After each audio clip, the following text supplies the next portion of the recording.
The blade entered her chest with almost tender precision. Caris felt the cold steel slide between her ribs, felt the warmth of her own blood spilling down her gown, and thought, so this is how it ends. Not in battle, not protecting her kingdom, not even fighting for her life.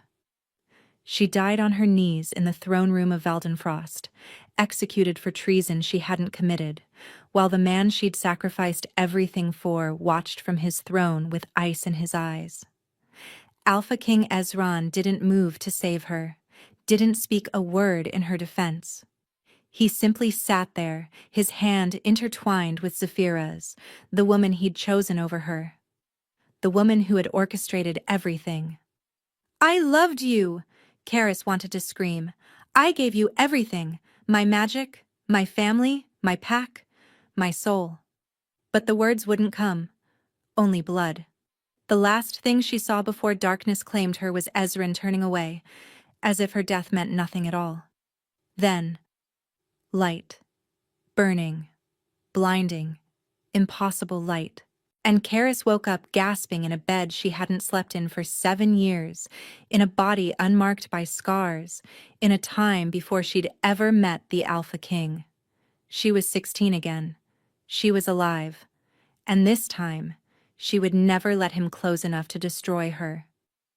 "I will never love him again," she swore to the empty room, her voice shaking with rage and grief. "I will never let him touch me, claim me, or break me. This time, I choose myself." But fate had plans neither of them understood. And vows made in pain are the hardest to keep. 3 years had passed since Caris woke in her younger body, and she had used every moment to prepare. In her first life, she had attended the Harvest Moon gathering at 18, eager and naive. Now she was 19, older than she had been the first time, wiser, and infinitely more dangerous. The extra year had given her time to train, to plan, to harden the soft places in her heart that had once made her so vulnerable. In her first life, she had been soft, trusting, desperate for love from a father who despised her, and a pack that saw her as nothing more than a bargaining chip. When the Alpha King had arrived at that gathering, she'd been dazzled by his beauty and the impossible attention he'd shown her. She remembered how her heart had raced when he'd crossed the crowded hall, how his silver eyes had found hers through hundreds of nobles, how he'd extended his hand and said, "Dance with me." She'd thought it was fate. She'd been wrong. Now Caris stood before her mirror in the same chamber, in the same gown she'd worn that night, preparing for the same gathering. But the woman staring back at her was not the girl who had once existed. Her auburn hair fell in waves past her shoulders, but her amber eyes held no warmth. They were the eyes of someone who had died and remembered every moment of it. The ceremonial dress was silver and black, the colors of mourning, though no one else would know why she'd chosen them. Sometimes, when she woke from nightmares of her death, her fingertips tingled with something that felt like static, like power waiting to be born. She dismissed it as imagination, as echoes of trauma. Nothing more. "My lady." Her handmaid, a kind older woman named Bryn, appeared in the doorway. "Your father requests your presence. The delegation from Valdenrost has arrived." Caris's hand stilled on her earring. 3 years of preparation. 3 years of hardening her heart, building her walls, learning to fight and scheme and survive. 3 years of dreading this exact moment. "Tell my father I'll be down shortly," she said, her voice betraying nothing. Bryn nodded and withdrew. Caris closed her eyes and let herself remember. In her first life, she hadn't known what Ezren was until it was too late. She'd thought he was cold because he was guarded. She'd thought his distance was protection, not cruelty. When he'd chosen her as his consort over every princess and noble lady in the realm, she'd wept with joy. She'd given him her virginity on their wedding night, gasping his name like a prayer. She'd given him her magic when the curse in his bloodline threatened to consume him, pouring her own life force into his veins to keep him alive. She'd given him her family when her father tried to use her position against the crown, testifying against her own blood to prove her loyalty. She'd given him everything. And in return, he'd given her Zapira, the beautiful, golden-haired Omega who had arrived at court 2 years into their marriage. The woman who had smiled at Caris with honey on her lips while whispering poison into Ezren's ear. The woman who had slowly, methodically, turned the king against his own queen. The accusations had started small. A misplaced document. A servant who claimed to have seen Caris meeting with foreign agents. A letter, forged so perfectly even Caris had doubted her own memory. And Ezren had believed every word. Not once had he asked for her side. Not once had he defended her. When the council had demanded her execution for treason, he had simply nodded. "The evidence is clear," he'd said, his voice as cold as the winter that lived in his bones. "The sentence will be carried out at dawn." Caris had screamed, begged, pleaded for him to look at her, truly look at her, and see the woman he'd once claimed to. But he hadn't loved her. She understood that now. He had never loved her. She had been useful, nothing more. A vessel for heirs, a source of magic, a political alliance. And when Zapira had offered him something sweeter, he'd discarded Caris like a worn glove. The memory faded, leaving Caris standing before her mirror with her hands clenched into fists. "Not this time," she whispered. She would attend the harvest moon gathering. She would see the Alpha King. There was no avoiding the political necessities that bound her father's pact to the crown. But she would not dance with him. She would not let him see her as anything other than ice and stone. And when he tried to choose her, because he would, she knew he would, the same way a predator always returned to familiar prey, she would refuse. The thought sent a thrill through her chest, dark and bitter and sweet all at once. Let him feel what rejection tastes like. She descended the stairs with her spine straight and her expression carved from marble. The great hall of her father's estate was filled with nobles from a dozen packs, all dressed in their finest, all desperate to impress the visiting king. And there, at the center of it all, surrounded by advisors and guards and simpering lords, stood Ezren. He hadn't changed. Tall, broad-shouldered, hair the color of pale winter wheat, falling to his shoulders in a way that should have looked soft, but somehow only emphasized the sharpness of his features. Eyes like frozen lakes, gray and silver and utterly without warmth. Beautiful. Monstrous. Caris felt her wolf stir inside her, that traitorous part of her soul that still remembered his scent, his touch, the way he'd held her on their wedding night as if she were something precious. She crushed the feeling ruthlessly. Daughter. Her father, Lord Morcant, materialized at her elbow. His grip on her arm was too tight, his smile too sharp. "The king has expressed interest in meeting you. Do not embarrass me." In her first life, those words would have made her desperate to please. Now they only reminded her that her father had never loved her either. "Of course, father," she said smoothly. She let him guide her through the crowd, let the nobles part before them like water, let herself be delivered to the wolf who would one day order her execution. Ezren turned as they approached, and for one terrible, endless moment, their eyes met. He was looking at her the same way he had the first time. Caris recognized that look.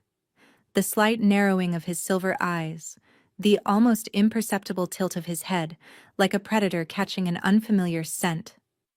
The way his gaze swept over her face, her body, her stance, cataloging everything. In her first life, that look had made her blush, made her duck her head and smile shyly, heart racing with the impossible hope that the Alpha King had noticed her. Now it made her want to bare her teeth. "Your Majesty," Lord Morcant said, bowing deeply, "may I present my daughter, Caris?" She curtsied. The movement was perfect, practiced, and utterly devoid of warmth. She kept her eyes downcast, not out of shyness, but because she didn't trust herself to look at him yet. "Lady Caris." His voice rolled over her like winter fog, deep and cold and achingly familiar. "I've heard much about you." "Have you, Your Majesty?" She straightened, finally meeting his gaze. "I can't imagine what." Something flickered in his expression. Surprise, perhaps, at her tone. In her first life, she'd been all breathless wonder and grateful stammering. "Your father speaks highly of your spirit," Ezren said. Caris almost laughed. Her father had never spoken highly of her in his life. Lord Morcant wanted to sell her to the king like livestock, nothing more. "My father is generous with his words," she said flatly. The nobles around them exchanged glances. This was not how young ladies spoke to kings. Lord Morcant's grip on her arm tightened painfully. "Caris," he hissed. But Ezren raised a hand, silencing him. His eyes never left her face. "Leave us," the king said. It wasn't a request. Lord Morcant hesitated for only a moment before releasing her and backing away. The other nobles followed, creating a bubble of empty space around Caris and the king. She could feel her wolf pacing inside her, agitated and confused. In her first life, this was the moment she had fallen. The moment he had extended his hand and asked her to dance. "You're not afraid of me," Ezren observed. "Should I be?" "Most people are." Caris met his gaze without flinching. "Most people haven't died by your order." The words slipped out before she could stop them. Reckless, dangerous, stupid. Ezren's expression didn't change, but something shifted in the air between them. His scent deepened, taking on an edge that made her wolf want to submit. She refused. "That's a strange thing to say," he said slowly, "considering we've only just met." Caris's heart hammered against her ribs. She needed to recover, to smooth over her mistake. "Forgive me, Your Majesty." She forced her voice into something calmer. "I only meant that your reputation precedes you. They say you're as cold as the mountain winters, that you've never shown mercy to an enemy. They say many things about me." He stepped closer, and Caris had to fight every instinct not to retreat. "Most of them are true." This close, she could smell him properly. Pine and frost and something darker beneath. Something that called to her wolf despite everything she knew. This was how it had started the first time. This magnetic pull, this sense that fate itself was drawing them together. She had believed it then, had surrendered to it. Never again. "Then I'll be sure to stay out of your way, Your Majesty," Caris said. She stepped back, putting distance between them. "I have no desire to become your enemy." She turned to leave. "Wait." The command in his voice was absolute. Her wolf responded before her mind could override it, freezing her in place. "I didn't dismiss you," Ezren said. Caris turned slowly to face him. Her hands were trembling, but she hid them in the folds of her skirt. "My apologies," she said, not sounding apologetic at all. "Was there something else?" He studied her for a long moment. Then, inexplicably, the corner of his mouth curved upward. It wasn't quite a smile, but it was the closest thing she'd ever seen on his face. "Dance with me," he said. There it was. The same words he had spoken in her first life, the beginning of everything. "No." The word hung in the air between them like a blade. Every noble in the hall had stopped pretending not to watch. The musicians faltered. Her father made a strangled sound somewhere behind her. Ezren's almost smile vanished. "No?" he repeated, as if he'd never heard the word before. "No, Your Majesty." Caris curtsied again, the movement sharp and final. "Thank you for the honor, but I must decline." She didn't wait for permission to leave. She turned and walked away, her heart pounding so hard she thought it might shatter her ribs. Behind her, she felt his gaze like a physical touch, burning into her back with an intensity that made her wolf howl. She had made it 3 steps when his voice reached her, low enough that only she could hear. "No one refuses me, Lady Caris." She didn't turn around. Then I suppose I'll be the first, she said. And she walked out of the great hall, leaving the Alpha King staring after her with something far more dangerous than anger in his silver eyes. The consequences came faster than she'd expected. 3 days after the harvest moon gathering, Caris was summoned to her father's study. She found Lord Morcant standing behind his desk, his face the color of old parchment, a letter clutched in his shaking hands. "Do you know what you've done?" he snarled as she entered. Caris closed the door behind her. "I declined a dance. Hardly a declaration of war. The Alpha King has called in my debts." The words hit her like a slap. "What debts?" she demanded, though cold dread was already spreading through her chest. Lord Morcant laughed bitterly. "All of them. Every gold piece I've borrowed from the crown over the past decade. Every favor, every trade agreement, every delayed payment." He slammed the letter onto his desk. "He wants it all. Within 30 days. Or he'll seize our lands and declare our pact dissolved." Caris's mind raced. In her first life, her father had been wealthy, powerful. She hadn't known about any debts, but she also hadn't paid attention. She'd been too focused on her own fairy tale romance to notice the cracks in her family's foundation. "How much?" she asked quietly. "More than we have. More than we could raise in a year, let alone a month." Her father's eyes found hers, and for the first time, she saw genuine fear in them. "He's going to destroy us. Because you refused to dance with him." Caris wanted to argue, wanted to point out that this was his fault, his mismanagement, his greed that had put them in this position.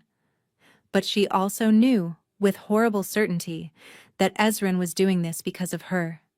He didn't like being told no. She'd forgotten that about him. In her first life, she'd never refused him anything, so she'd never seen this side of his nature. Now she was seeing it clearly. "There must be something we can do," she said. Her father's laugh was ugly. "There is. The letter includes an alternative." He held out a second piece of parchment, smaller and sealed with the king's personal crest. Caris took it with numb fingers and broke the seal. The message was brief. "Lady Caris, you owe me a dance. I always collect what I'm owed.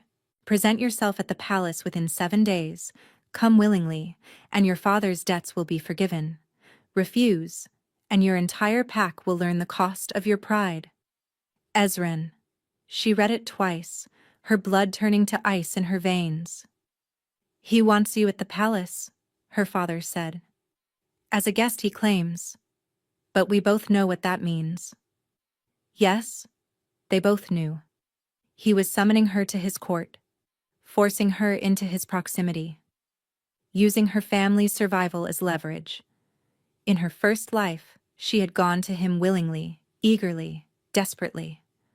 Now he was giving her no choice at all. "I won't go," she heard herself say. "You will." Her father's voice cracked like a whip. "I will not lose everything because you decided to play games with the most powerful alpha in the realm.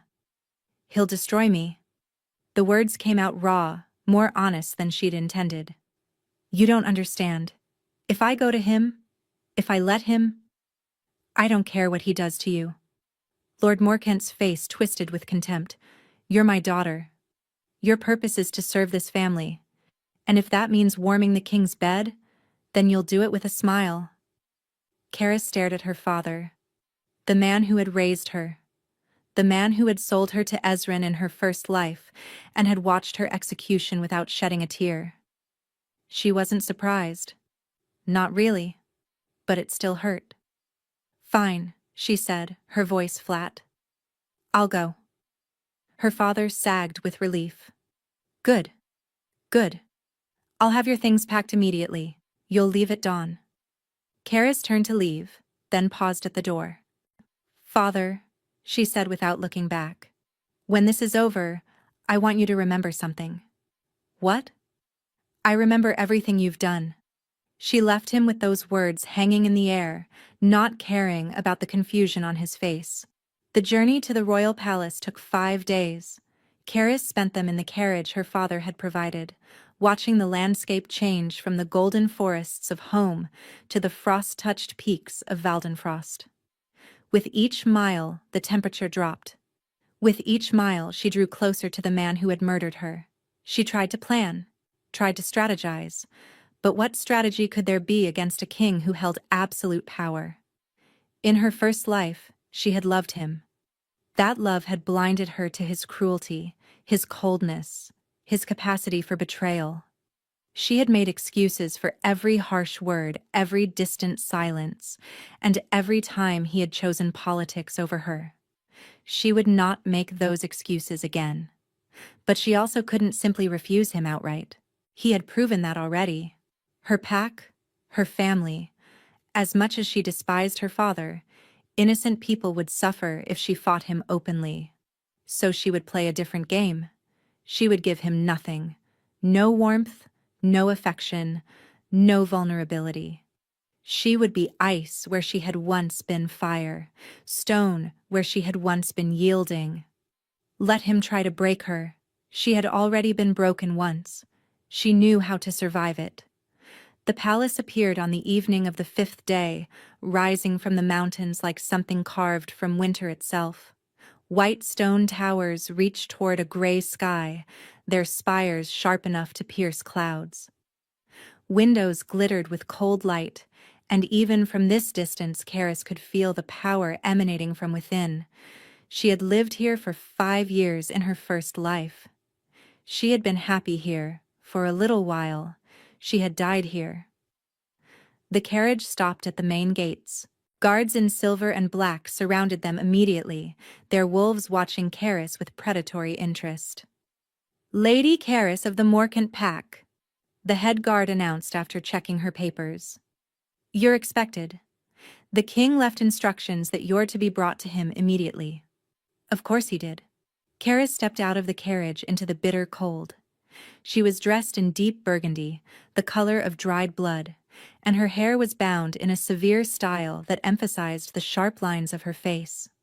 She looked nothing like the blushing bride who had arrived here 7 years ago. Good. The guards escorted her through corridors she remembered too well. Past the great hall where she had danced at her wedding. Past the council chamber where she had been condemned. Past the royal quarters where she had given herself to a man who would one day betray her. They stopped before a set of doors she didn't recognize. "The king's private study," the guard said. "He's waiting for you inside." Caris didn't let her expression flicker. She nodded once, and the guard pushed the doors open. The room beyond was warm despite the cold that permeated the rest of the palace. A fire crackled in an enormous hearth. Books lined the walls, and there, standing by the window with his back to her, was Ezren. He turned as she entered. In the firelight he looked almost human, almost soft. His pale winter gaze caught the flames and reflected them back like mirrors, and for one treacherous moment Caris's wolf stirred with longing. She crushed it. "Lady Caris." His voice was silk over steel. "Welcome to Valdenrost." "Your Majesty." She curtsied perfectly. "You didn't give me much choice in coming." "No." He gestured to a chair near the fire. "Sit. We have much to discuss." Caris remained standing. "I'd prefer to remain where I am," she said. "I don't intend to stay long." Ezren's expression didn't change, but something in the air shifted. That predatory stillness she remembered. The sense of being in the presence of something ancient and dangerous. "You misunderstand your situation," he said softly. "You're not here as a guest, Lady Caris. You're here because I willed it, and you'll stay precisely as long as I desire." "And how long is that?" He moved then, crossing the distance between them in 3 strides. He was so close she could feel the cold radiating from his skin, could smell winter wind and deep forest and something dangerous beneath. The scent that haunted her memories and made her wolf whine with confused longing. She didn't move. "Until I understand," he murmured. "Why you alone, out of every wolf in this kingdom, had the audacity to refuse me? Caris met his gaze without flinching. Perhaps, she said quietly, I simply saw you clearly. His hand came up, and she tensed, expecting a blow. But his fingers only grazed her chin, tilting her face up toward the light. What do you see? He asked. A murderer, she thought. A betrayer. A man who will choose another woman while I bleed out on your throne room floor. But she couldn't say any of that.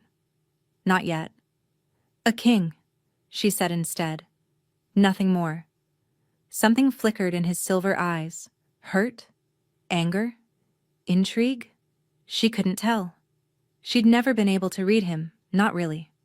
You'll dine with me tonight, he said. It wasn't a request. And tomorrow. And every night thereafter, until I decide otherwise. And if I refuse? His smile was winter itself. Then your pack will learn that I keep my promises, Lady Caris. All of them. He released her chin and stepped back, gesturing to the guard at the door. Show her to her chambers, he ordered. The ones adjacent to mine. Caris's blood ran cold. Adjacent to his. Close enough that he could reach her in moments. Close enough that she would never feel safe. She followed the guard out of the study, her heart pounding against her ribs. And just as she crossed the threshold, she heard footsteps approaching from the opposite corridor. Light, feminine, accompanied by a scent like honey and wildflowers. Caris turned. A woman stood there, golden-haired and beautiful, with eyes the color of summer sky and a smile that dripped with sweetness. Zapira. The woman who would steal her husband, the woman who would orchestrate her death, the woman who had smiled at her funeral.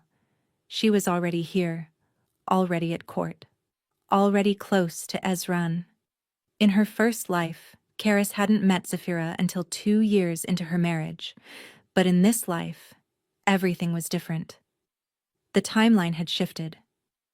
Zapira's eyes found Caris, and for one terrible moment, recognition flickered there. Then it was gone, replaced by that honeyed smile. Oh, Zapira said, her voice light and innocent. You must be the new arrival, the little wolf who refused to dance with our king. She laughed, the sound like silver bells. How delightfully bold. I do hope we'll be friends. Caris stared at the woman who had murdered her, and smiled back. I'm sure we will be, she said, the very best of friends. The words tasted like poison on her tongue. But war had many faces, and Caris had learned in her first life that the most dangerous battles were fought with smiles. This time, she wouldn't be the one who lost. The gown they'd laid out for her was white.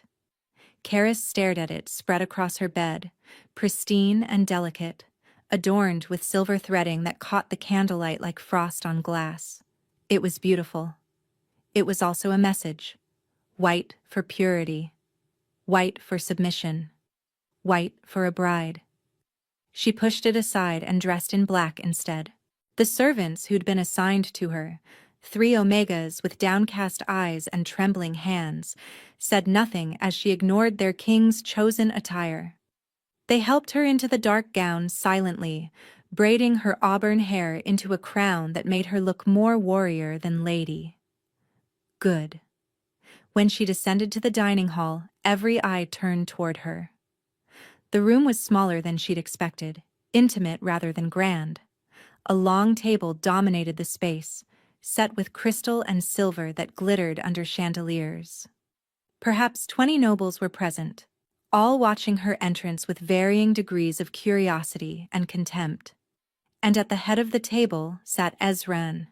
His pale winter gaze found hers immediately. She watched them travel down her black gown, register the defiance in her choice, and return to her face with something that might have been amusement.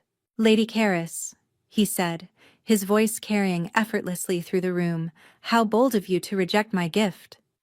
I found it ill-suited to my temperament, Your Majesty. She curtsied, the movement sharp.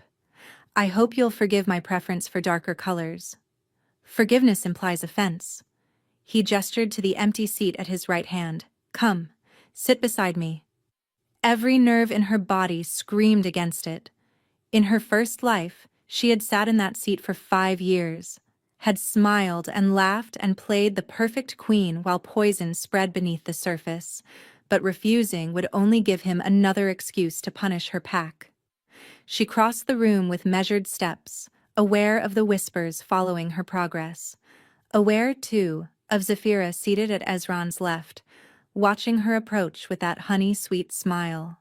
"Lady Caris," Zapira said as Caris took her seat. "What a striking choice of attire. One might almost think you were in mourning." "Perhaps I am," Caris replied evenly. "For my freedom." A ripple of shocked murmurs passed through the nobles. Ezren's hand, reaching for his wineglass, paused momentarily. Zapira's smile never wavered. "How dramatic." She laughed lightly. "I'm sure the king's hospitality isn't quite that dire." "The king's hospitality involved threatening my entire pack," Caris said. "Forgive me if I don't find it welcoming." Silence crashed over the table. Ezren set down his wineglass with deliberate care. When he spoke, his voice was soft, but it carried the weight of absolute authority. "You speak very freely, Lady Caris. Would you prefer I lie, Your Majesty?" "I would prefer," he said slowly, "that you remember where you are, and who I am." Their eyes locked. Caris felt the pressure of his dominance pressing against her wolf, demanding submission. In her first life, she would have crumbled, would have lowered her gaze and apologized, and spent the rest of the evening trying to win back his favor. Not anymore. "I know exactly who you are," she said quietly. "That's precisely why I'm afraid." Something flickered in his expression. Not anger.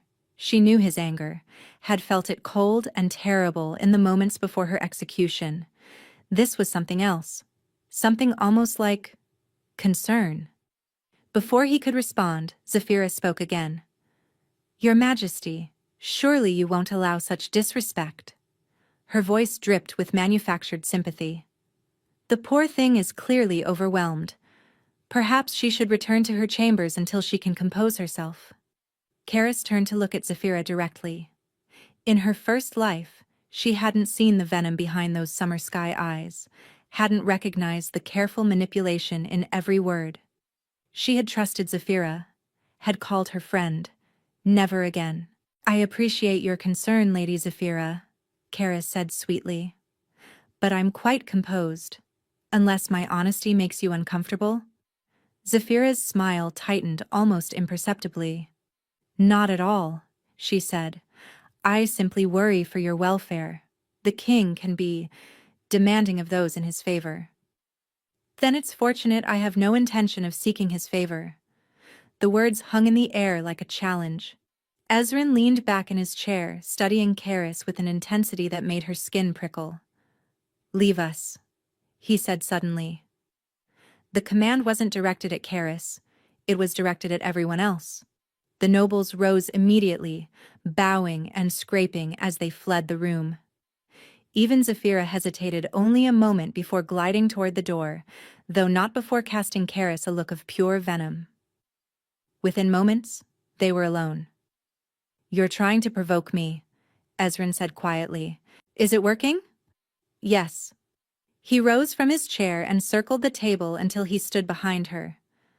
"But not in the way you intended." Caris's heart hammered as she felt his presence at her back. His scent surrounded her. Winter and forest and that dark undertone that set her wolf pacing with restless tension.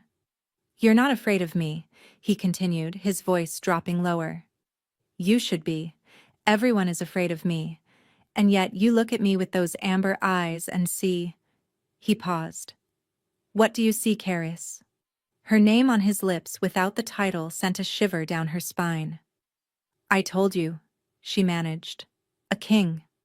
Nothing more." "You're lying."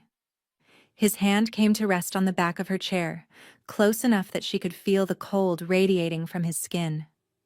"You look at me like you know me, like you've known me for years. like you hate me for things I haven't done yet." The accuracy of his words stole her breath. She turned in her chair to face him, and the movement brought them close. Too close.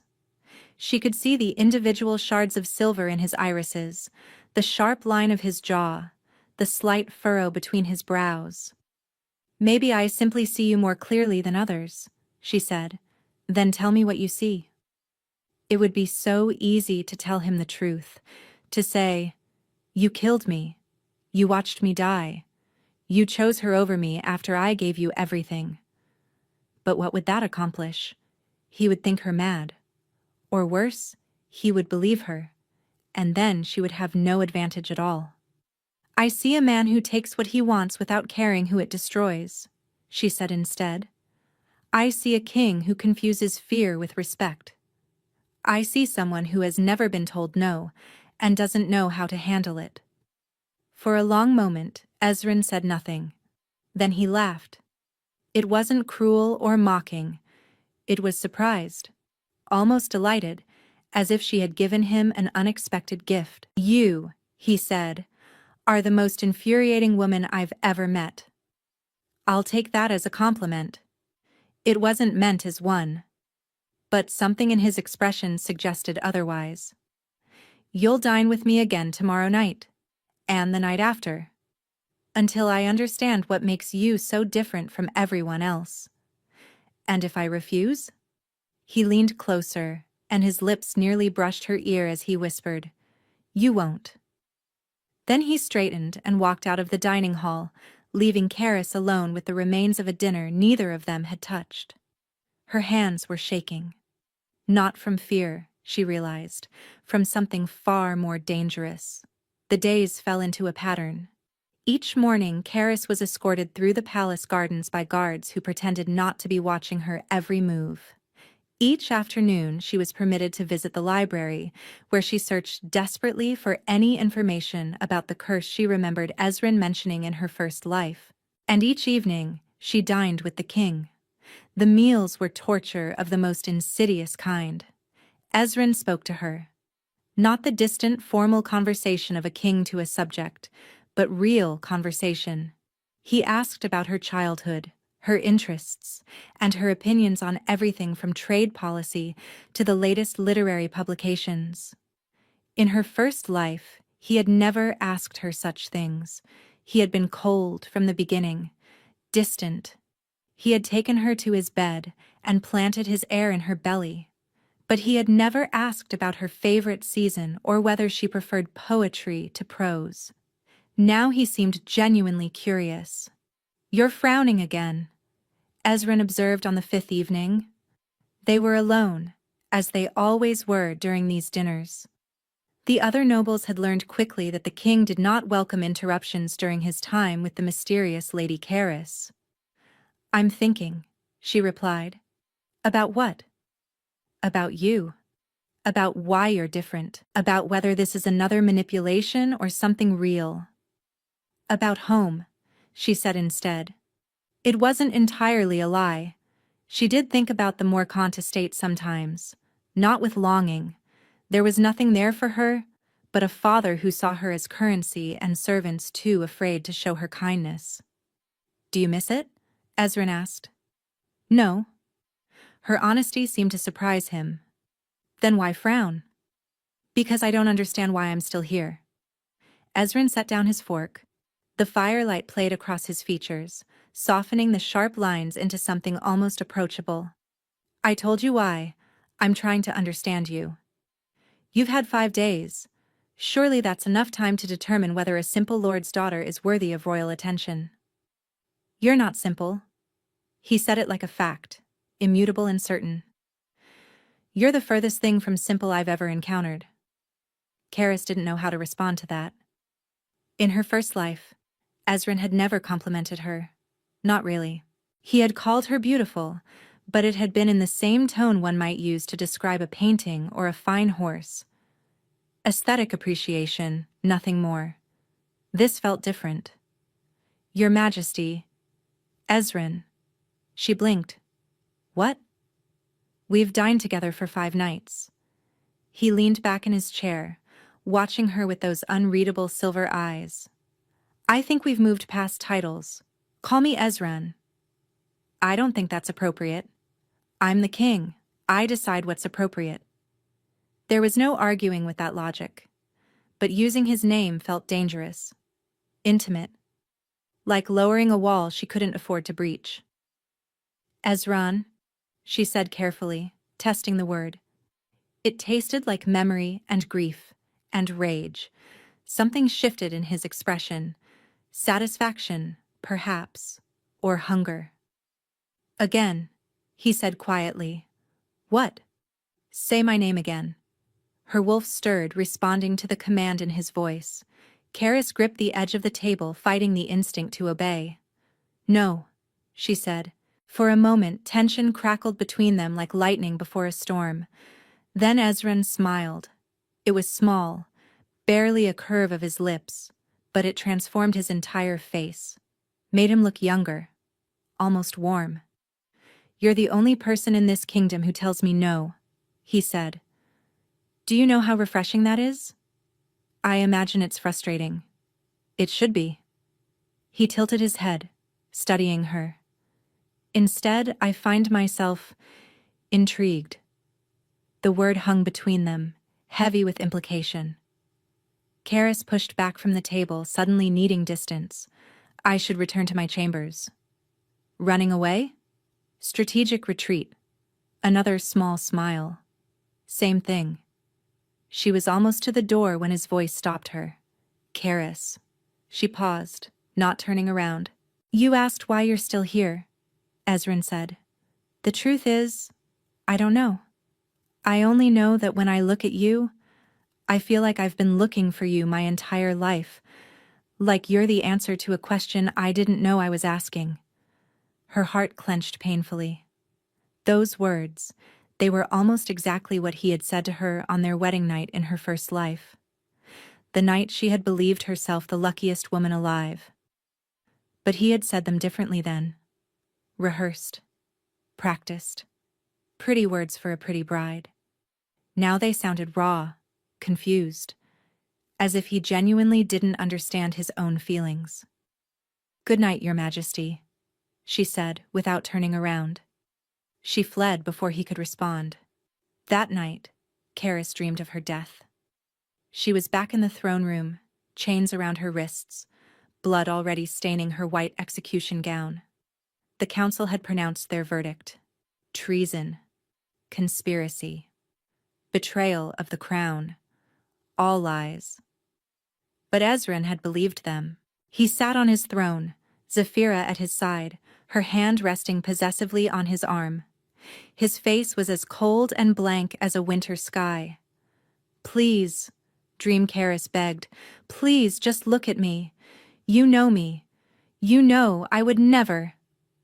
"The sentence will be carried out at dawn," Ezren said, and his voice held no recognition at all.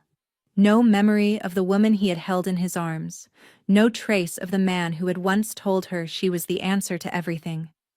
Zapira smiled. The executioner raised his blade. And just before the steel bit into her flesh, Caris saw something flicker in Ezren's eyes. Something that might have been anguish. And just before the pain took her, she felt something stir in her chest. Something cold and bright and furious. Something that whispered, "This is not the end." But then the blade fell, and she saw nothing at all. She woke gasping, tears streaming down her face, her wolf howling inside her. Dawn light filtered through the windows. She had survived another night, but the dream had left something behind. A question she hadn't considered before. In her final moments, she had seen something in Ezren's eyes. Something that didn't match the cold king who had condemned her. What if... No. She couldn't think that way. Couldn't start making excuses for him again, looking for signs that he had cared. That path led only to pain. A knock at her door made her jump. "My lady?" One of her servant girls, voice trembling. "Lady Zapira requests your presence in the solar. She says it's urgent." Caris's blood ran cold. Zapira. Requesting her presence. alone. In her first life, Zapira had never approached her directly until the final days, when the trap was already sprung. Their friendship had been orchestrated, gradual, designed to make Caris trust her completely. But in this life, everything was different. The timeline had shifted. Zapira was already here, already circling, already planning. She knows, Caris thought suddenly. She knows I'm a threat. She's going to move against me before I can move against her. Tell Lady Zapira I'll be there shortly, Caris said, keeping her voice steady. She dressed quickly, choosing a gown the color of deep wine. Not quite black, but close enough to send a message. The walk to the solar felt endless. Zapira was waiting by the window, sunlight turning her golden hair into a halo.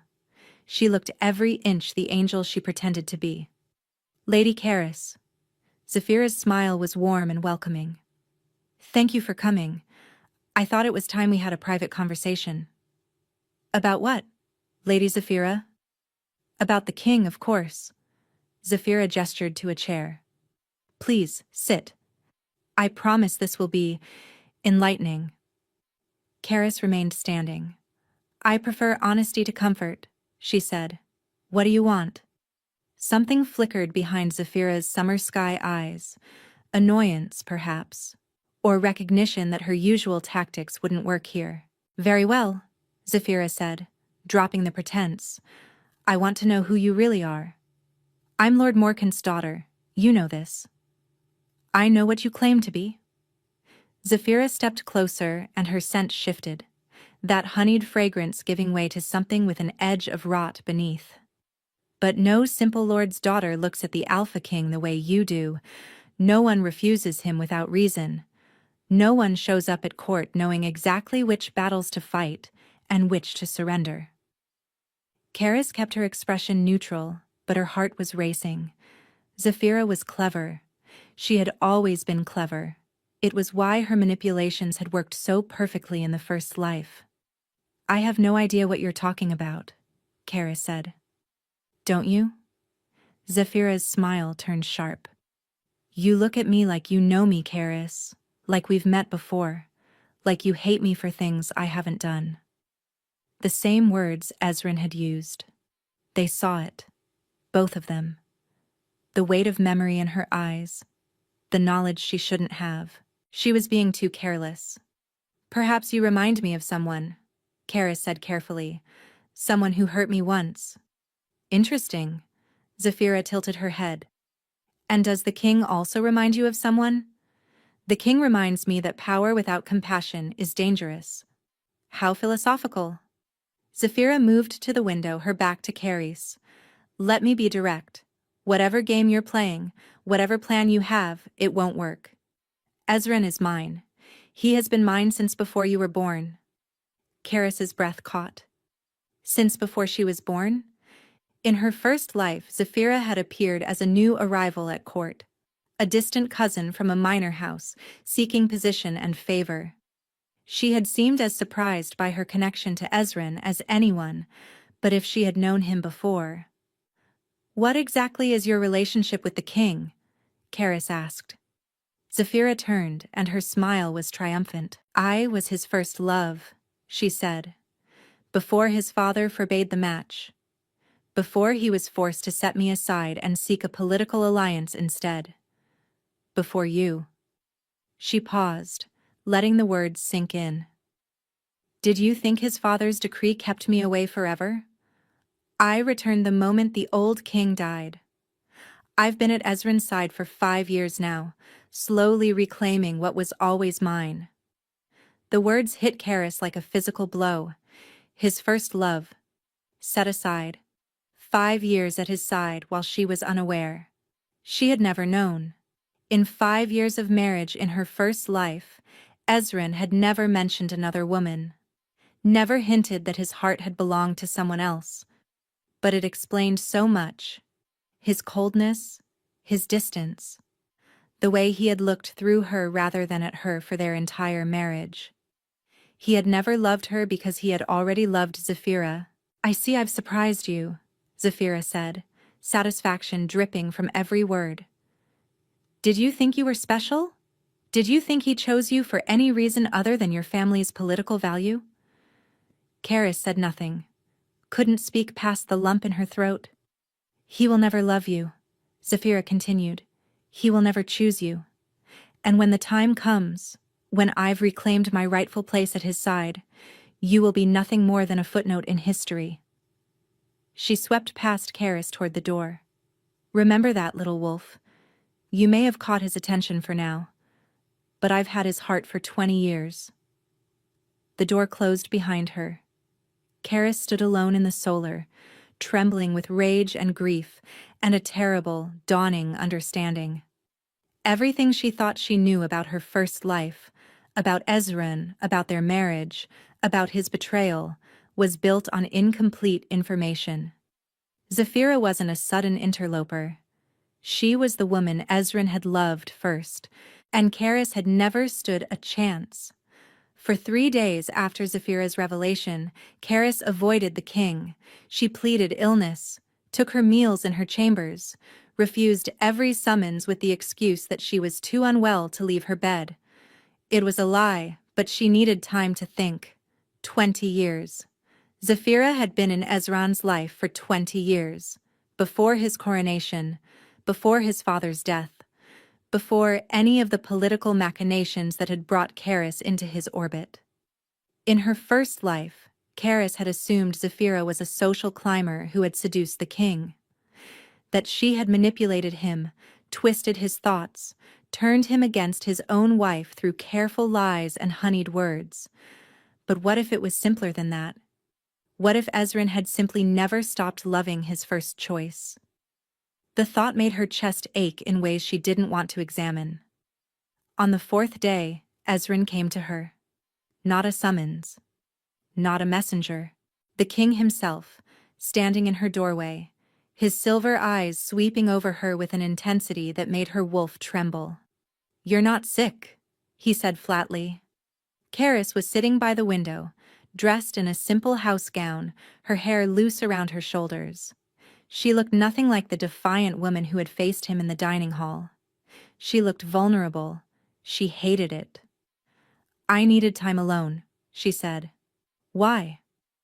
"Because I learned that you loved someone else. Because I realized I was never more than a political convenience. Because even knowing what you'll do to me, some stupid part of me still hoped." "Personal reasons," she said instead. Ezren crossed the room in 3 strides and stopped directly in front of her. He was close enough that she had to tilt her head back to meet his eyes. "You spoke with Zapira," he said. It wasn't a question. "She requested my presence. I could hardly refuse." "What did she tell you?" Caris considered lying, but what was the point? Zapira had made her position clear. Hiding the conversation would only give her enemy more power. "She told me about your history," Caris said quietly. "That you loved her before your father forced you apart. That you've loved her for 20 years. Something flickered across Ezren's face. Not guilt. She wasn't sure he was capable of that. But something complicated. Something almost like pain. "She told you the truth," he said. "Or part of it." Which part was she missing? Ezren turned away, moving to the window.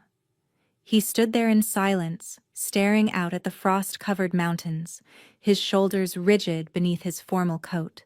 "I did love her once," he said finally. "When I was young and foolish enough to believe love could survive politics. My father saw her for what she was long before I did. He separated us not out of cruelty, but out of protection." Caris's breath caught. Protection from what? From a woman who would burn the entire kingdom to warm herself.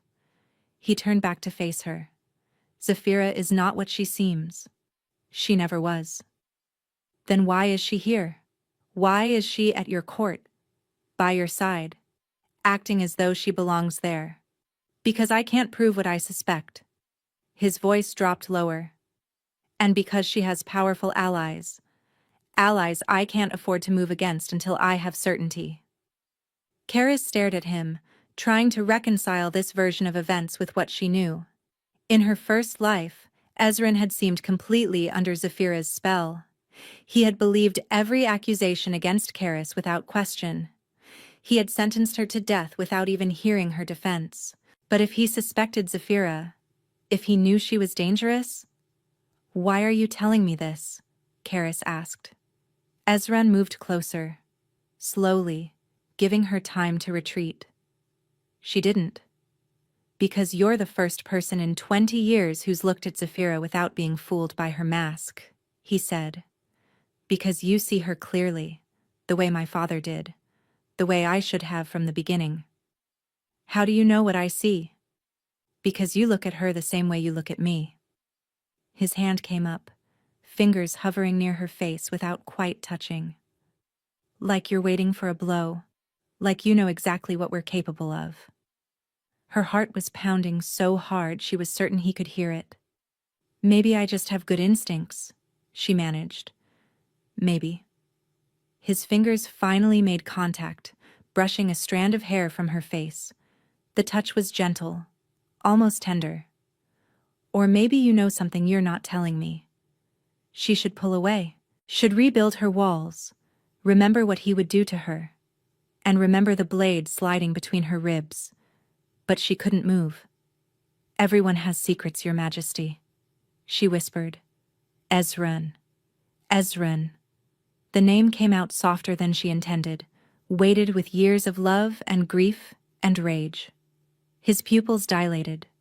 She watched him lean closer, watched his gaze drop to her lips, and watched his hand slide from her cheek to cup the back of her neck. And then she saw it. A mark on his wrist, exposed as his sleeve slipped back.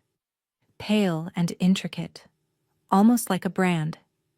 She had never noticed it before, because in her first life, she had never looked. But now she recognized the pattern. She had seen it in one of the books in the library during her desperate search for information about curses. It was a binding mark. Someone had bound the Alpha King with magic. When she touched the binding mark on Ezren's wrist, a spark jumped between their skins, silver white, there and gone in an instant. Neither of them mentioned it, but Caris felt the energy crackle through her fingertips, leaving them tingling. She jerked backward, her eyes wide. "What?" Ezren started, confusion replacing the heat in his expression. "That mark on your wrist," she breathed. "Where did you get it?" His face shuddered instantly. The warmth vanished, replaced by the cold mask she remembered from her first life. "That's not your concern." "Ezren, I said it's not your concern." His voice cracked like ice breaking. He stepped back, pulling his sleeve down to cover the mark. "We'll continue this discussion another time." He turned and strode toward the door. "Wait!" Caris grabbed his arm before she could stop herself. "Please, if someone has bound you, if there's magic involved." He froze, looked down at her hand on his arm. When he spoke, his voice was barely audible. "How do you know what binding marks look like?" She had made a mistake. A terrible, revealing mistake. I saw it in a book," she stammered. "In the library. I was curious about magical theory and—" "No." He turned to face her fully, and his pale gaze burned with intensity. "You recognized it instantly. You knew exactly what it was. No casual reader would identify a binding mark that quickly." Caris's mind raced, searching for an explanation that wouldn't expose everything. "My grandmother was a healer," she said desperately. "She taught me about various magical afflictions before she died. I recognized the pattern from her lessons. It was a lie, and not a particularly good one." Ezren studied her for a long moment, his expression unreadable. "You're hiding something," he said finally. "Something important. Something that frightens you." "Everyone has secrets," she repeated, her voice shaking. "Yes." He stepped closer again, backing her against the window frame. "But yours seem determined to reveal themselves, no matter how hard you try to bury them." His hand came up to cup her face, forcing her to meet his gaze. "I will discover the truth about you, Caris," he murmured, "one way or another. And when I do—" He didn't finish the sentence. He didn't need to. He released her and walked out, leaving her trembling against the window, her secrets fraying at the edges. And in the shadows of the corridor outside her room, unseen by either of them, Zapira watched. Her smile had turned to ice. "So," she whispered to herself, "the little wolf has secrets after all? How interesting." She turned and glided away, already planning her next move. The game had only just begun. The library became Caris's sanctuary. After Ezren's departure, after Zapira's hidden observation, Caris threw herself into research with desperate intensity. She pulled every book on binding magic, every scroll on curse work, every ancient text that might explain the mark she had seen on the king's wrist. What she found made her blood run cold. The mark wasn't a simple binding. It was a thrall seal, one of the most forbidden magics in existence. A spell that didn't just bind a person's power, but their will, their choices, their very soul. Someone had been controlling the Alpha King. For how long? Since before she met him? Since childhood? The implications crashed over her like waves. In her first life, Ezren had been cold from the moment they'd married. Distant, unreachable. She had assumed it was his nature, the burden of kingship, the weight of his bloodline's curse. But what if it wasn't him at all? What if every cold word, every dismissive glance, every moment of abandonment had been orchestrated by someone else? Caris's hands trembled as she turned the pages. The thrall seal required constant reinforcement. The victim would have periods of clarity, moments when their true self broke through. But if the caster was skilled enough, those moments would be brief. Confusing. Easy to dismiss as imagination.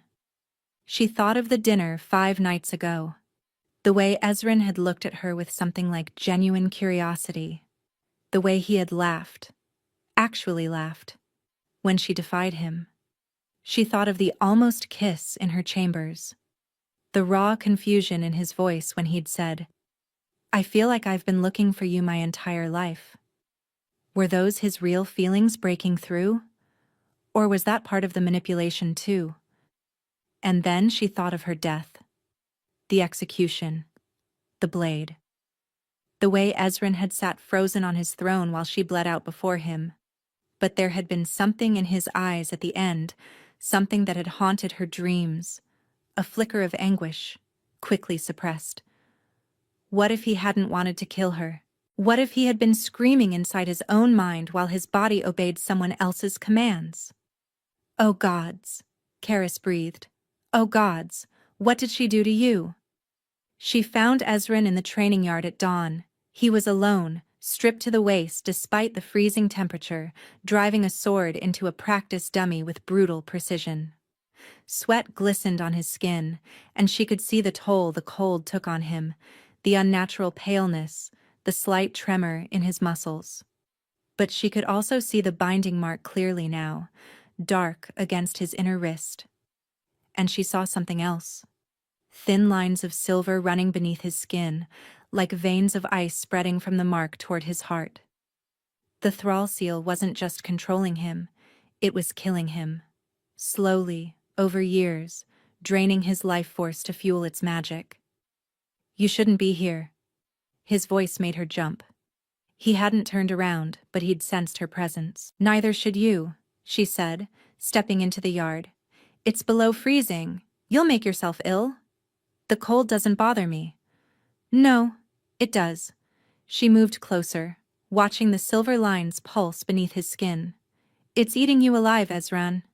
That mark, that seal, it's been draining you for years." He went absolutely still.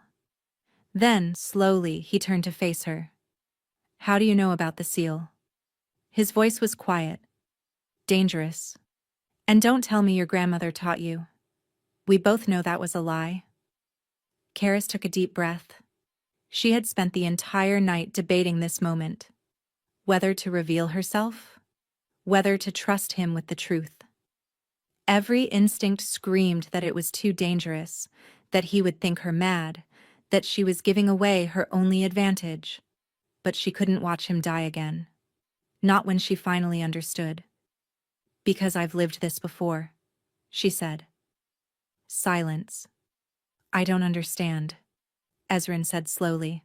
"I know." Caris stepped closer until she was close enough to touch him. "I know it sounds impossible, but I need you to listen. Please." Something in her voice, the desperation, the grief, made him pause. "Speak," he said. So she did. She told him everything. Their marriage in her first life. The 5 years she had spent loving him, serving him, giving him everything she had. The way Zapira had arrived and slowly turned him against her. The false accusations. The trial. The execution. She told him about the blade entering her chest, about dying on the floor of his throne room while he watched without expression. And she told him about waking up 3 years ago in her younger body, with every memory intact and a vow to never let him close enough to hurt her again. When she finished, Ezren's face was pale as bone. "You're saying you've lived this life before," he said. "That we were married. That I—" His voice broke. "That I had you killed." "Yes. That's impossible. I know." He turned away from her, running his hands through his sweat-dampened hair. She could see the tension in his shoulders, the way his muscles coiled as if preparing for battle. "If what you're saying is true," he said slowly, "then everything I remember from the past 5 years might not be your memories at all," Caris finished. "The thrall seal doesn't just control actions. It can alter perception, make you believe things that never happened, make you forget things that did." He spun back to face her. "You think Zapira did this to me? Who else? She's been in your life for 20 years. She had access. She had motive. And she had the most to gain from controlling the king." Ezren's expression was tormented. "But I remember loving her, before my father separated us. I remember—" "Do you?" Caris challenged. "Or do you remember what the seal wants you to remember?" He had no answer for that. "There's one way to know for certain," Caris said quietly. "Break the seal. If Zapira is innocent, nothing will change. But if she's been controlling you, then everything changes," he finished. They stood in silence, the weight of her revelation hanging between them like a blade. "Why tell me this?" Ezren asked finally. "In your first life, I killed you. Even if I was controlled, I was still the one who sat on that throne and watched you die. Why would you try to save me?" Caris thought about the question. Really thought about it. She had spent 3 years hating him. 3 years preparing to resist him, to protect herself, to never let him close enough to cause her pain again. But standing here, looking at the silver lines creeping toward his heart, looking at the confusion and anguish in his eyes, she realized something. She had never stopped loving him. Even after everything. Even knowing what he had done. "Because you weren't the one who killed me," she said quietly. "Not really. And because in my first life, I never had the chance to save you. I was too blind to see the truth until it was too late." She reached out and took his hand, her fingers tracing the binding mark on his wrist. "This time, I see clearly," she said, "and I'm not going to let her win." Ezren stared at her for a long moment, then, slowly, his fingers intertwined with hers. "How do we break it?" he asked. Before Caris could answer, a scream shattered the morning air. They both spun toward the palace. Smoke was rising from the east wing, the wing where Zapira's chambers were located. "She knows," Caris breathed. "She knows I've figured it out." Ezren's expression hardened into something lethal. "Then let's end this," he said. They ran through corridors filling with smoke and chaos. Servants fled in every direction. Guards shouted conflicting orders. The entire east wing was engulfed in flames that burned an unnatural green. Witch fire, impossible to extinguish with water. She's burning the evidence, Caris realized. Whatever she used to cast the seal, whatever proof existed, she's destroying all of it. Then we stop her before she escapes, Ezren growled. They found Zapira in the main courtyard. She stood at the center of a circle of guards. Not palace guards, Caris realized with horror, but her own personal soldiers, men she must have been placing in positions of power for years. They wore the king's colors, but their loyalty was clear from the way they positioned themselves between Zapira and the approaching monarchs. Ezren, darling. Zapira's voice was calm despite the chaos around her.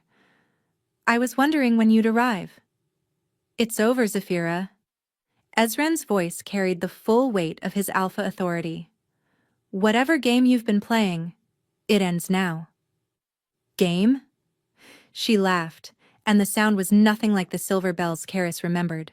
It was sharp, cruel, triumphant. This isn't a game, my love. This is 20 years of careful planning finally coming to fruition. She raised her hand, and Caris saw the matching mark on her wrist, the other half of the thrall seal, the caster's anchor. Did you really think I would let them marry you off to some political nobody? Zapira continued. You were supposed to be mine. Your father saw to it that we were separated, but he couldn't stop me from taking what I wanted. He just delayed it. You killed my father, Ezren said, realization dawning. The hunting accident wasn't an accident. Zapira smiled. He was getting too close to discovering what I'd done, just like your little wolf here. Her eyes found Caris, and all pretense of warmth vanished. You should have stayed dead, Zapira hissed. I don't know how you came back. Don't know what magic brought you here, but it doesn't matter. You can't stop what's already in motion. Watch me, Caris said. Zapira laughed again. With what power? You're nobody. A minor lord's daughter with no magic, no allies, nothing but a pretty face, and delusions of importance. She has me, Ezren said quietly.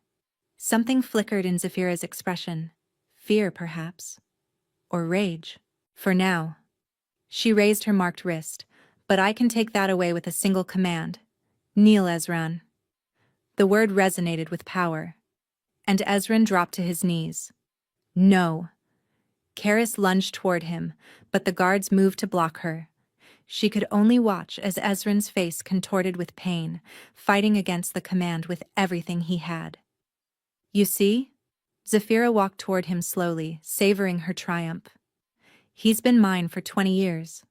Every cold word he spoke to you, every time he pushed you away, that was me.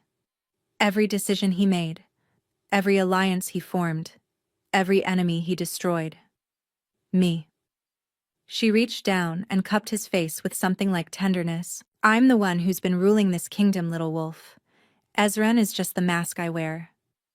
Then why do you need him at all? Caris demanded, mind racing. If you're so powerful, why hide behind him?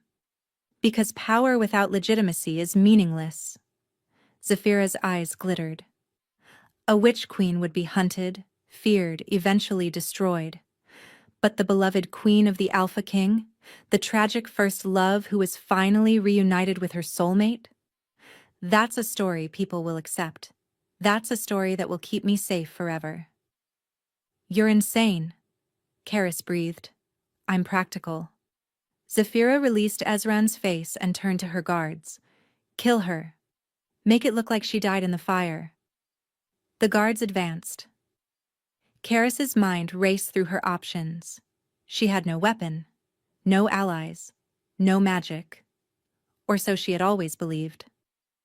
The first guard reached for her, and she dodged instinctively, years of secret training taking over. She had spent her second life preparing for this moment, learning to fight, learning to survive. But there were too many of them. A blade caught her arm, slicing through silk and skin. Pain flared, hot and bright. Caris! Ezren's voice was anguished, still trapped on his knees by Zapira's command.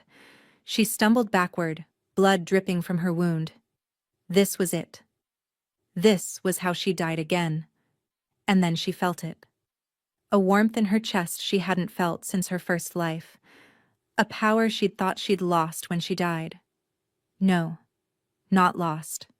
Sleeping. In her first life, Caris had no magic. She had been ordinary, unremarkable, valuable only for her family's political connections. But she had died, and she had been reborn. And apparently, death and rebirth came with gifts of their own. The power surged through her like wildfire. When she thrust out her hands, silver flames erupted from her palms. The guards scattered as silver fire carved through the air between them. Caris stood at the center of the flames, power coursing through her veins like nothing she had ever experienced. It wasn't hot, it was cold, freezing, as if she were channeling the essence of winter itself, the same cold that lived in Ezren's bones. Impossible. Zapira stumbled backward, her composure finally cracking. You have no magic, I checked. I made certain— I didn't have magic before, Caris said, her voice resonating with newfound power. But I died, Zapira. I died and came back. And apparently, the journey changed me. She advanced, and the flames moved with her, responding to her will. Ezren. She didn't look away from Zapira. Can you hear me? A groan from behind her. She risked a glance and saw him struggling against the command, fighting to rise. The seal! He gasped. I can't. You can. Caris turned back to Zapira, who was backing toward the palace gates. She's been controlling you for 20 years, but she couldn't destroy who you really are. I've seen it. In the way you laughed when I defied you. In the way you almost kissed me in my chambers. In the way you came to check on me when I was avoiding you. The silver flames grew brighter. Those were the real you, Ezren. Fighting through her control, reaching for something true. How touching, Zapira snarled. She raised her marked wrist, and dark energy began to gather around her. But sentiment won't save either of you. This seal has been building power for 2 decades. You have no idea what you're facing. Neither do you. Caris thrust both hands forward, and silver fire collided with Zapira's dark magic. The impact sent shockwaves through the courtyard. Guards were thrown backward, windows shattered. The very stones beneath their feet cracked and groaned. But Caris held her ground. She thought of her first life, of loving Ezren with everything she had, of giving him her trust, her loyalty, her very soul, and having it thrown back in her face.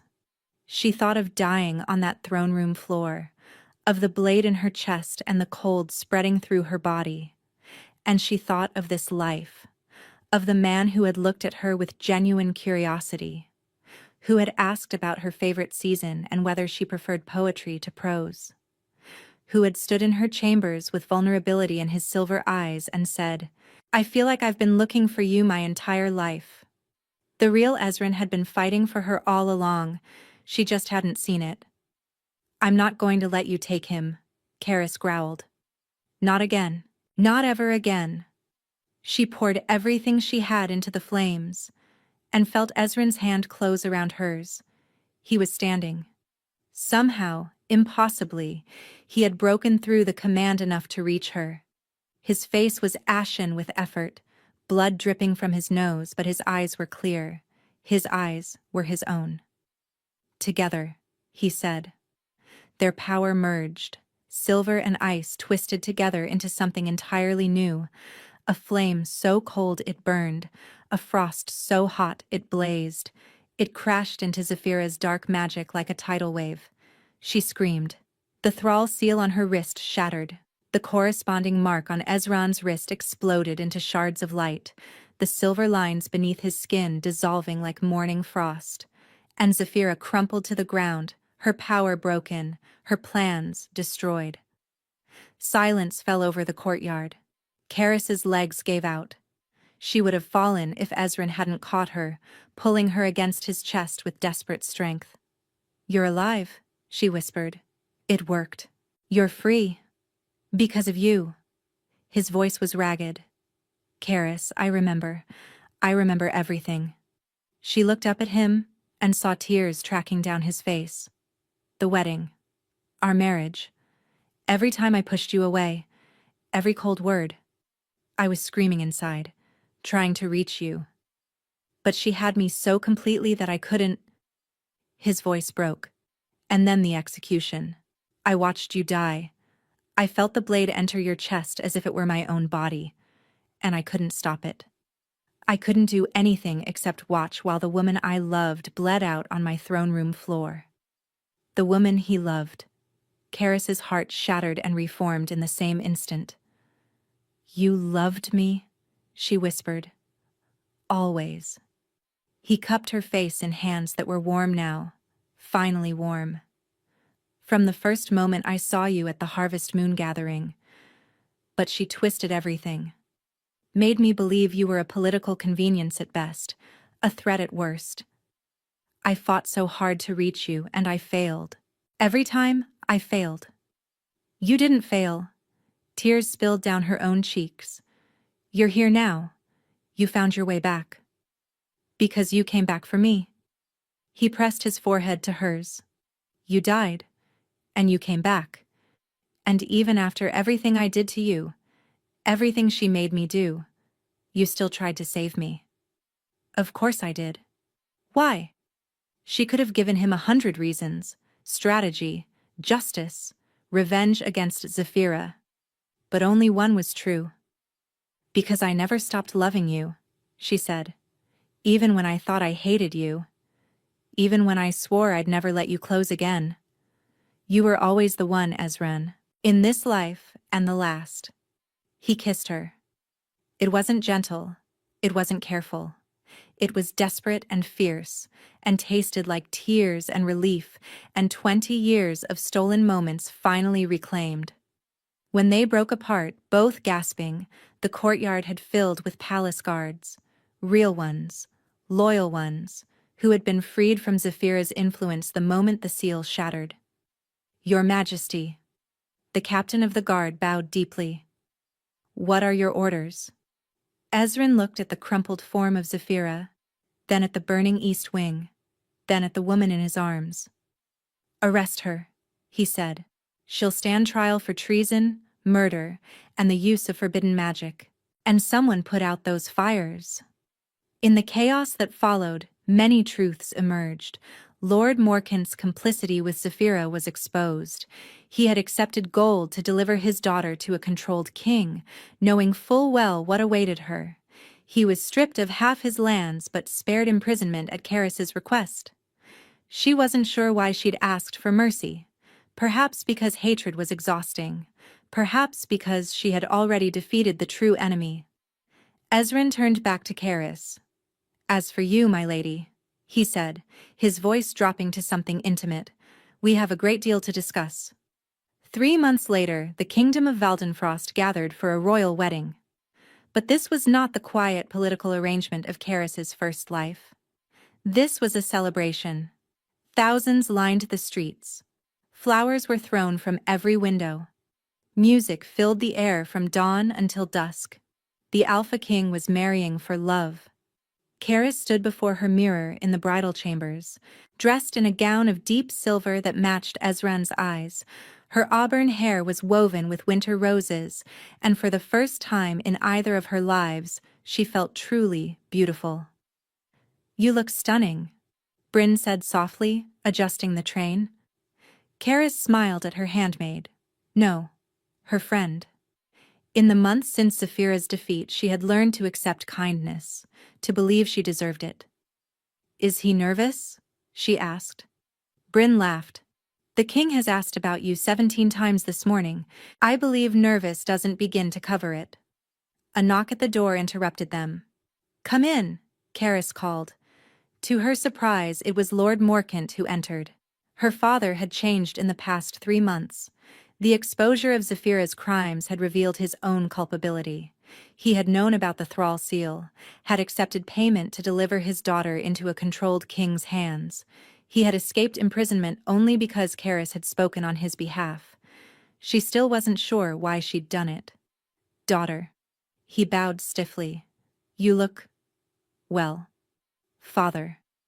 She didn't rise, didn't offer him a warmer greeting. Some wounds took longer to heal than others. I came to apologize. The words hung in the air. I knew what Zapira was doing, he continued, not meeting her eyes. I told myself it didn't matter, that you were just a daughter, just a means to power and wealth. I was wrong. Caris said nothing. I don't expect forgiveness, Lord Morcant said. I don't deserve it. But I wanted you to know. I am proud of you. Of the woman you've become. Of the queen you will be. He bowed again and left. Caris sat in silence for a long moment. Then she rose, smoothed her gown, and walked toward the door. She had a wedding to attend. The cathedral was filled to bursting. Nobles and commoners alike had been invited.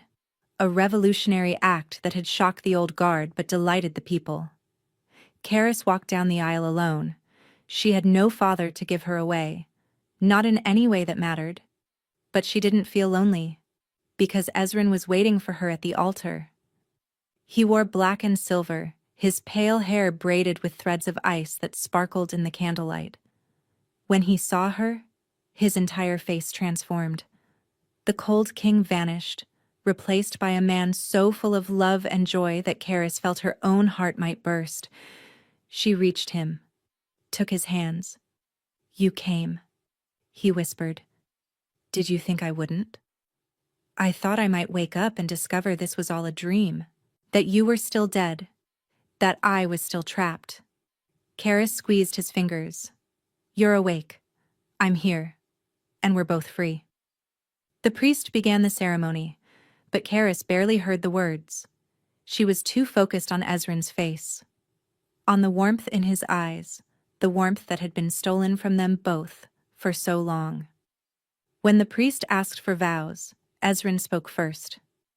I vowed once that I would never love you, he said, and a ripple of confusion passed through the crowd. I made that promise not knowing that my heart had already been stolen, not understanding that love isn't something we choose, it's something that chooses us. He lifted her hand to his lips. Today, I make a different vow. I will love you openly, fiercely, without hesitation or restraint. I will stand beside you in darkness and in light. I will never let anyone come between us again. And if death itself tries to separate us, I will follow you into the next life and find you there. Tears streamed down Caris's face.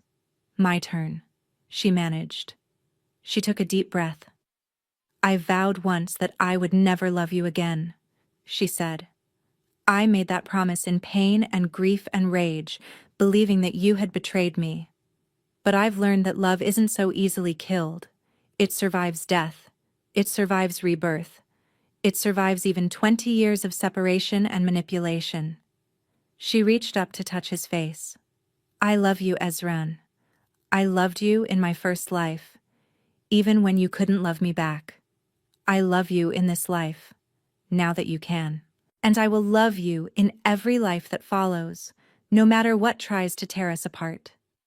The priest pronounced them married, and when Ezren kissed her, the entire cathedral erupted in cheers. 5 years later, Caris stood in the nursery, watching her twins sleep. A boy and a girl, silver-haired like their father, amber-eyed like their mother. They had been born on the coldest night of winter, and their first cries had been accompanied by a freak snowstorm that had blanketed the kingdom in white. Perfect, Ezren had said, looking at them with wonder.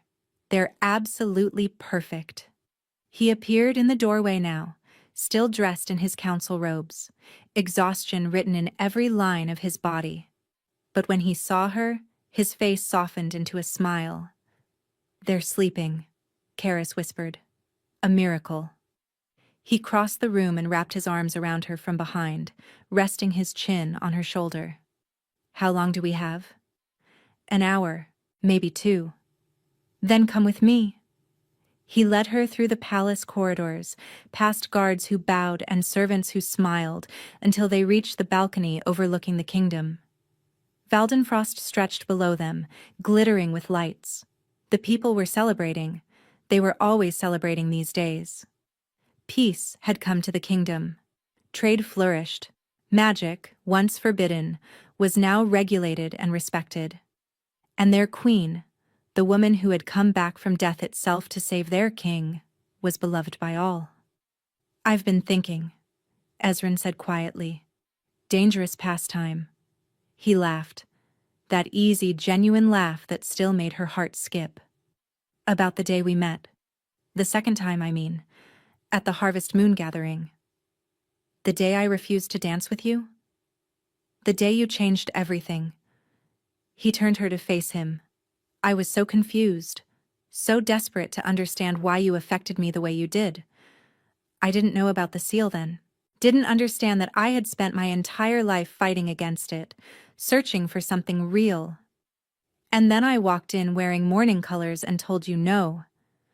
And something inside me recognized you. His hands framed her face. Even through 20 years of manipulation, even through magic designed to control my every thought, I knew you. My soul knew yours.